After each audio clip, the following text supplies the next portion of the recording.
Welcome back to the Ancestral Findings podcast.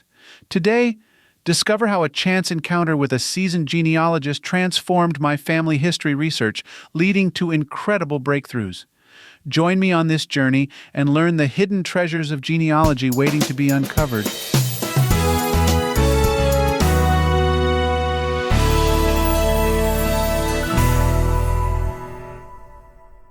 Genealogy isn't just a hobby.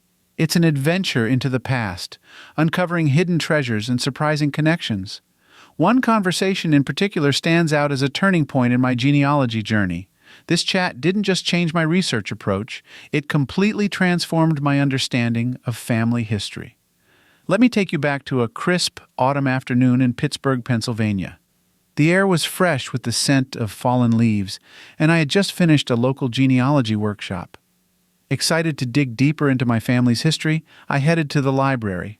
That's where I met an elderly gentleman named Mr. Thompson poring over old records.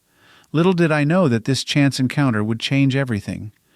Mr. Thompson, with decades of experience in genealogy, had a sparkle in his eyes that showed his passion for family history. We exchanged pleasantries, and soon we were engrossed in conversation about our family trees. "What's the biggest brick wall you've hit in your research?" he asked, leaning back in his chair. I sighed and shared the story of my great-great-grandfather Jacob, a German immigrant who disappeared from records after arriving in America in the late 1800s.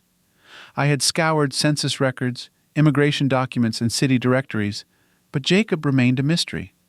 Mr. Thompson listened closely, nodding now and then. When I finished, he leaned forward, eyes twinkling with curiosity. "Have you tried looking at church records?" I blinked, surprised.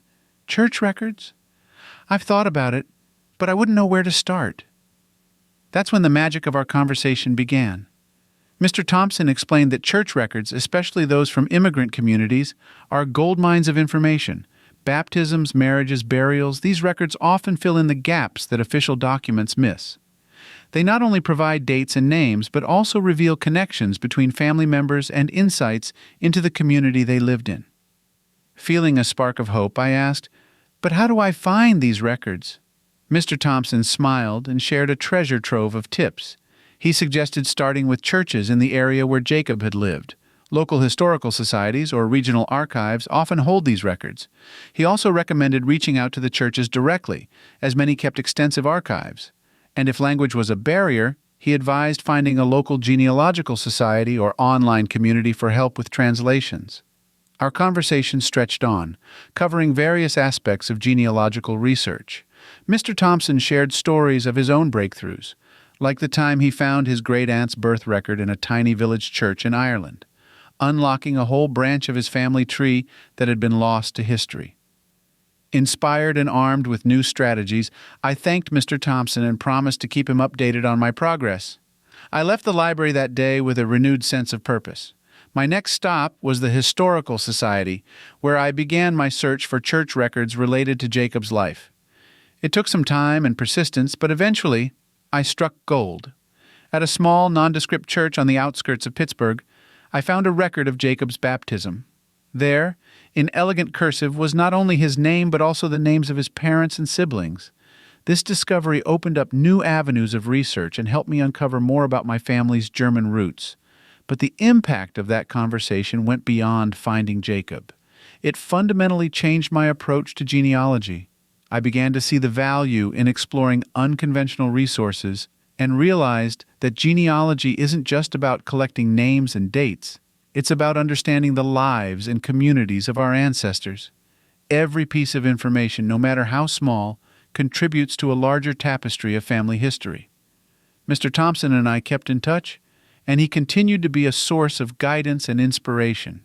His willingness to share his knowledge and the simple act of listening to my challenges transformed my research journey.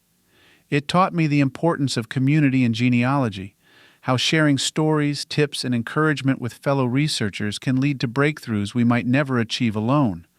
Looking back on that autumn day, I am grateful for the serendipitous meeting with Mr. Thompson. It reminded me that sometimes the most valuable resources in genealogy aren't found in dusty archives or online databases, but in the wisdom and generosity of those who share our passion. So, to anyone listening to this who might be feeling stuck or frustrated in their genealogical research, remember this. Don't be afraid to reach out, ask questions, and engage with the community.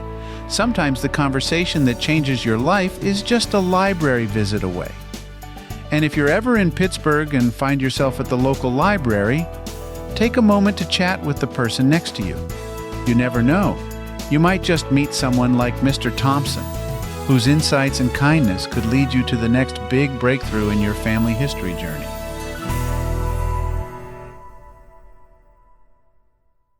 Thanks for listening and subscribing to the Ancestral Findings podcast. Check out ancestralfindings.com and download a free genealogy ebook and sign up for the weekly historical postcard giveaway. I hope you have a wonderful day and happy searching.